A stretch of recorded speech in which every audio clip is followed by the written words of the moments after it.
नमस्कृत्य नरं चैव नरोत्तमं देवीं सरस्वतीं व्यासं ततो जयमुदीरयेत्। ओम नमो भगवते वासुदेवाय। ओम नमः पितामहाय। ओम नमः प्रजापतिभ्यः। ओम नमः कृष्णद्वैपायनाय।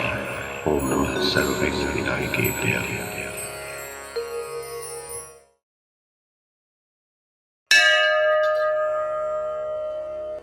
वैशंपायन जी कहते हैं, जन्मेजय, बृहदश्व जी ने आगे कहा, युधिष्ठिर, अपने पिता के घर एक दिन विश्राम करके दमयंती ने अपनी माता से कहा कि माता जी, मैं आपसे सत्य कहती हूँ, यदि आप मुझे जीवित रखना चाहती हैं तो मेरे पतिदेव को ढूंढवाने का उद्योग कीजिए।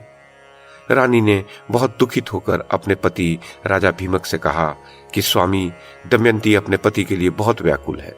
उसने संकोच छोड़कर मुझसे कहा है कि उन्हें ढूंढवाने का उद्योग करना चाहिए। राजा ने अपने आश्रित ब्राह्मणों को बुलवाया और नल को ढूंढने के लिए उन्हें नियुक्त कर दिया। ब्राह्मणों ने दमयंती के पास जाकर कहा कि अब हम राजा नल का पता लगाने के लिए जा रहे हैं। दमयंती ने ब्राह्मणों से कहा कि आप लोग जिस राज्य में जाएं, वहां मनुष्यों की भीड़ में यह बात कहें, मेरे प्यारे छलिया, तुम मेरी साड़ी में से आधी फाड़कर तथा मुझ दासी को वन में सोती छोड़कर कहां चले गए? तुम्हारी वह दासी अब भी उसी अवस्था में आधी साड़ी पहने तुम्हारे आने की बाट जो हो रही है और तुम्हारे वियोग के दुख से दुखी हो रही है। उनके सामने मेरी दशा का वर्णन कीजिएगा और ऐसी बात कहिएगा जिससे वे प्रसन्न हों और मुझ पर कृपा करें। मेरी बात कहने पर यदि आप लोगों को कोई उत्तर दे तो वह कौन है, कहाँ रहता है, इन बातों का पता लगा लीजिएगा और उसका उत्तर याद रखकर मुझे सुनाइएगा। इस बात का भी ध्यान रखिएगा कि आप लोग ये मेरी आज्ञा से कह रहे हैं, ये उसे ज्ञात न होने पावे।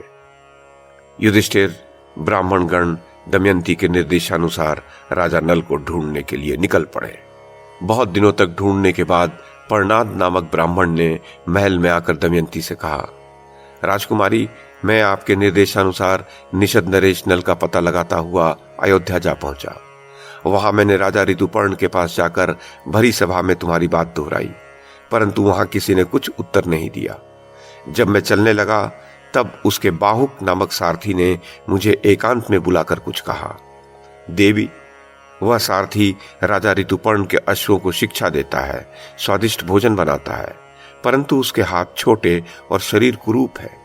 उसने लंबी सांस लेकर रोते हुए कहा कि कुलीन स्त्रियां घोर कष्ट पाने पर भी अपने शील की रक्षा करती हैं और अपने सतीत्व के बल पर स्वर्ग जीत लेती हैं। कभी उनका पति उन्हें त्याग भी दे तो वे क्रोध नहीं करती, अपने सदाचार की रक्षा करती हैं। त्यागने वाला पुरुष विपत्ति में पड़ने के कारण दुखी और अचेत हो रहा था, इसीलिए उस पर क्रोध करना उचित नहीं है। माना कि पति ने अपनी पत्नी का योग्य सत्कार नहीं किया, परंतु वह उस समय राज्य लक्ष्मी से च्युत, क्षुधातुर, दुखी और दुर्दशाग्रस्त था। ऐसी अवस्था में उस पर क्रोध करना उचित नहीं है। जब वह अपनी प्राण रक्षा के लिए जीविका चाह रहा था, तब पक्षी उसके वस्त्र लेकर उड़ गए। उसके हृदय की पीड़ा असह्य थी। राजकुमारी, बाहुक की यह बात सुनकर मैं तुम्हें सुनाने के लिए आया हूं। तुम जैसा उचित समझो करो, चाहो तो महाराज से भी कह दो।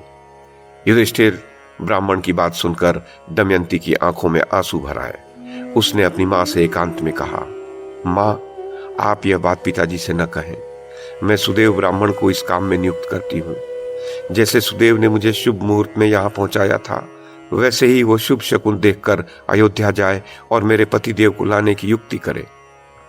युधिष्ठिर, इसके पश्चात दमयंती ने पर्णाद का सत्कार करके उसे विदा किया और सुदेव को बुलाया।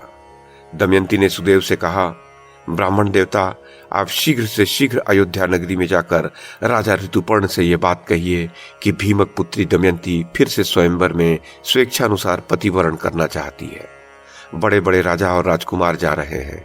स्वयंवर की तिथि कल ही है, इसलिए यदि आप पहुंच सके तो वहां पहुंच जाइए। नल के जीने अथवा मरने का किसी को पता नहीं है, इसलिए वह कल सूर्योदय के समय दूसरा पति वरण करेगी। दमयंती की यह बात सुनकर सुदेव अयोध्या गए और उन्होंने राजा ऋतुपर्ण को सारी बातें बताई। राजा ऋतुपर्ण ने सुदेव ब्राह्मण की बात सुनकर बाहुक को बुलाया और मधुर वाणी में समझाकर कहा कि बाहुक, कल दमयंती का स्वयंवर है। मैं एक ही दिन में विदर्भ देश में पहुंचना चाहता हूं, परंतु यदि तुम इतना जल्दी वहां पहुंच जाना संभव समझो तभी मैं वहां जाऊंगा। युधिष्ठिर, ऋतुपर्ण की बात सुनकर नल का कलेजा फटने लगा। उन्होंने अपने मन में सोचा कि दमयंती ने दुख से अचेत होकर ही ऐसा कहा होगा।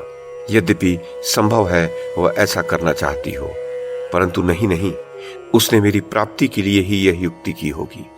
वह पतिव्रता, तपस्विनी और दीन है। मैंने दुर्बुद्धिवश उसे त्याग कर बड़ी क्रूरता की। अपराध मेरा ही है, वह कभी ऐसा नहीं कर सकती।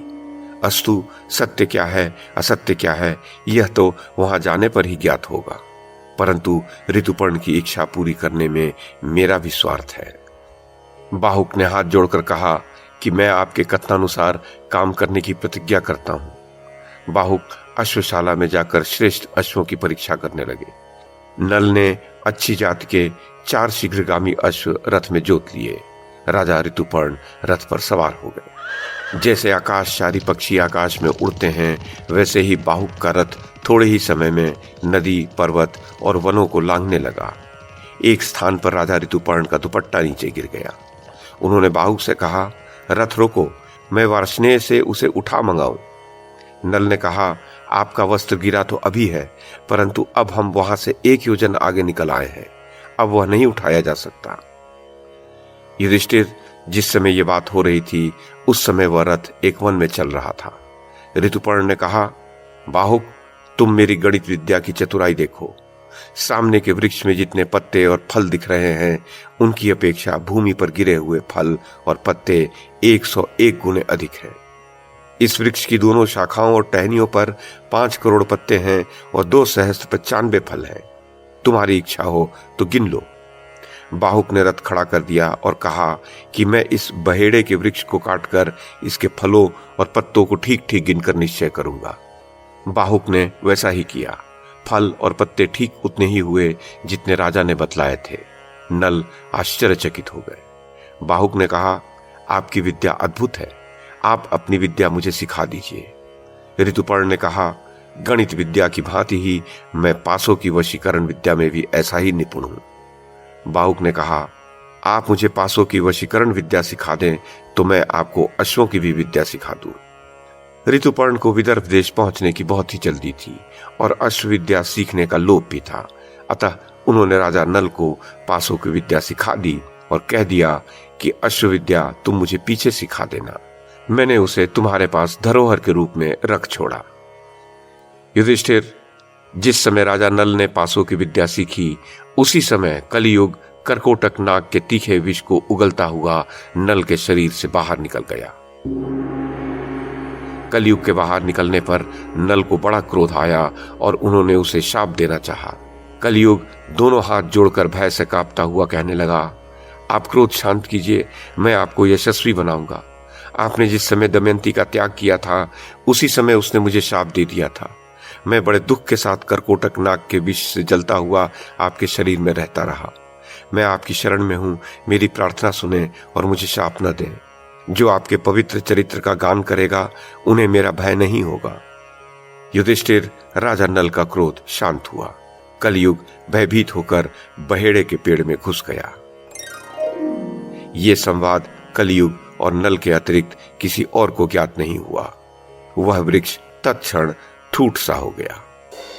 इस प्रकार कलियुग ने राजा नल का पीछा छोड़ दिया, परंतु अभी उनका रूप नहीं बदला था।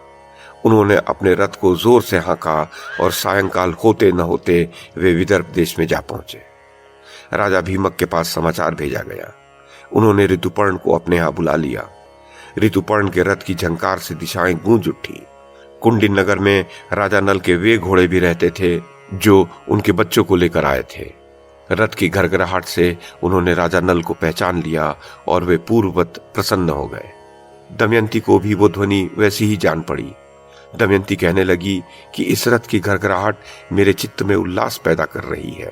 अवश्य ही इसको हाँकने वाले मेरे पतिदेव हैं। यदि आज वे मेरे पास नहीं आएंगे तो मैं धधकती अग्नि में कूद पड़ूंगी। मैंने कभी हंसी खेल में भी उनसे मिथ्या बात कही हो, उनका कोई अपकार किया हो, प्रतिज्ञा करके तोड़ दी हो, ऐसा मुझे कुछ भी स्मरण नहीं आ रहा। वे शक्तिशाली, क्षमावान, वीर, दाता और एक पत्नी व्रती हैं।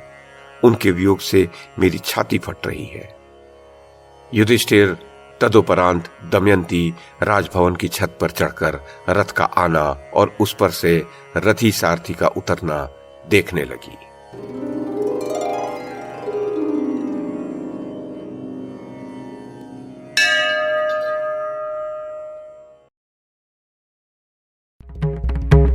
YouTube के माध्यम से महाभारत की कथा को एक श्रृंखला के रूप में प्रस्तुत करने का हमारा यह प्रयास यदि आपको सराहनीय लगा हो तो कृपया इस कड़ी को लाइक और शेयर करें, चैनल को सब्सक्राइब करें और बेल आइकन को दबाएं। साथ में अन्य लोगों को भी देखने के लिए प्रेरित करें। धन्यवाद और नमस्कार।